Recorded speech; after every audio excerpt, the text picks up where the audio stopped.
Assalamualaikum warahmatullahi wabarakatuh. Kaifa halukum? Insyaallah khair semua ya.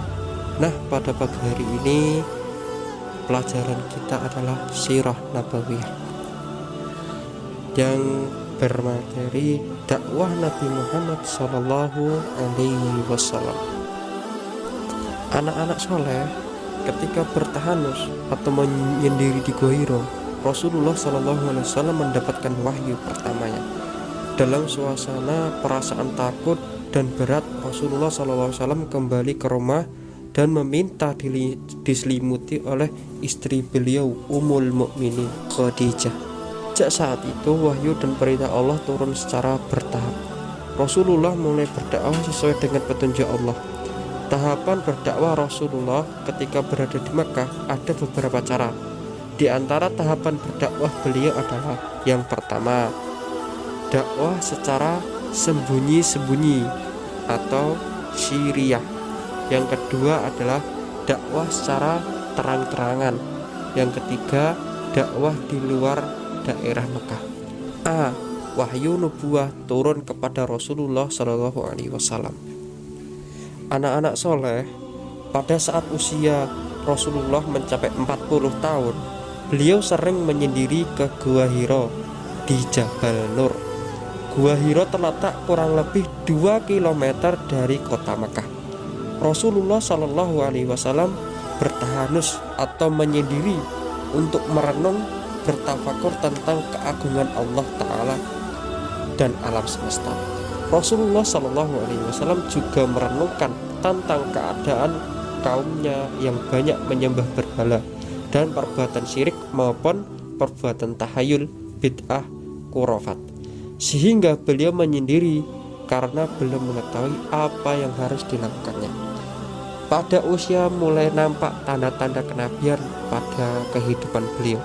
Pada hari Senin malam ke-21 Ramadan bertepatan tanggal 10 Agustus 610 Masehi, malaikat Jibril datang kepada Nabi Muhammad SAW sambil berkata, "Bacalah." Diulang berkali-kali. Nabi Muhammad SAW menjawab, "Aku tidak bisa membaca." Kemudian malaikat Jibril mengajarkan kepada Nabi Muhammad bacaan Al-Quran surah Al-Alaq ayat 1 sampai 5. Bismillahirrahmanirrahim.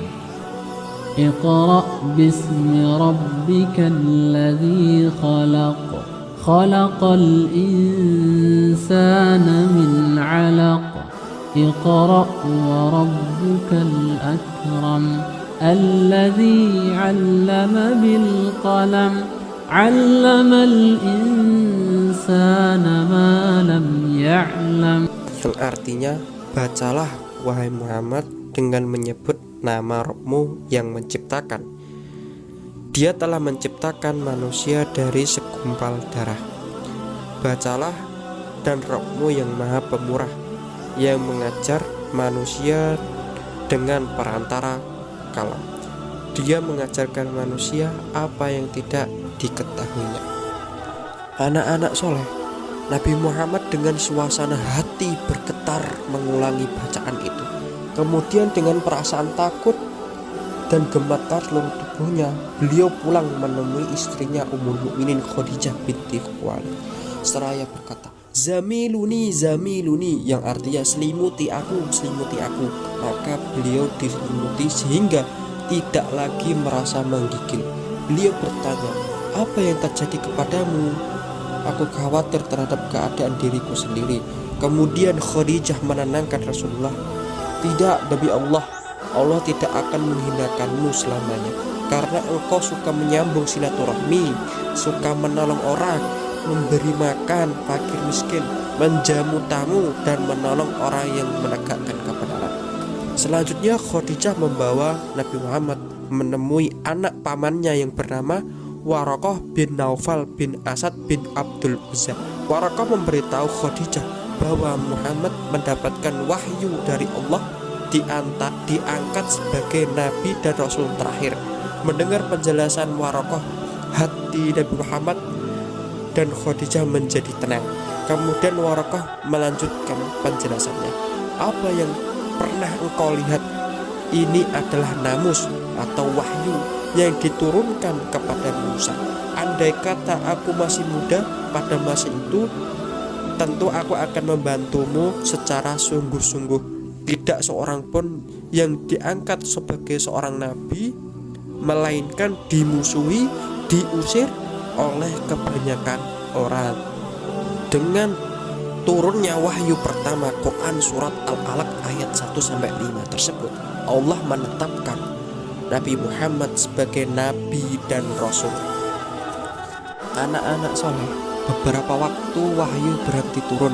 Kemudian Nabi Muhammad SAW kembali ke Gua Hira dengan harapan bisa berjumpa dengan malaikat yang menurunkan wahyu pertama kali.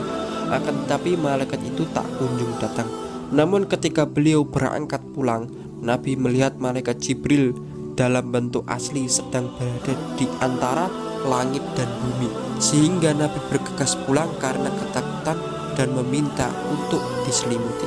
Malaikat itu datang lagi dan menyampaikan wahyu yang kedua, yaitu Quran surat Al-Mudaththir ayat 1-5. Bismillahirrahmanirrahim.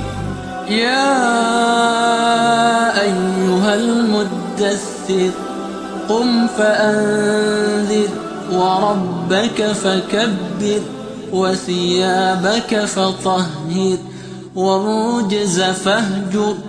Yang artinya, hai orang yang berkebul atau berselimut, bangunlah lalu berilah peringatan, dan Rabbmu agungkanlah, dan pakaianmu bersihkanlah, dan perbuatan dosa tinggalkanlah. Dengan turunnya wahyu yang kedua ini, Rasulullah SAW mulai menyebarkan Islam, berdakwah secara sembunyi-sembunyi. Nah, cukup sekian pelajaran pada pagi hari ini. Semoga Allah memudahkan dan memberikan kesehatan kepada kalian semua ya. Jazakumullah khairan. Wassalamualaikum warahmatullahi wabarakatuh.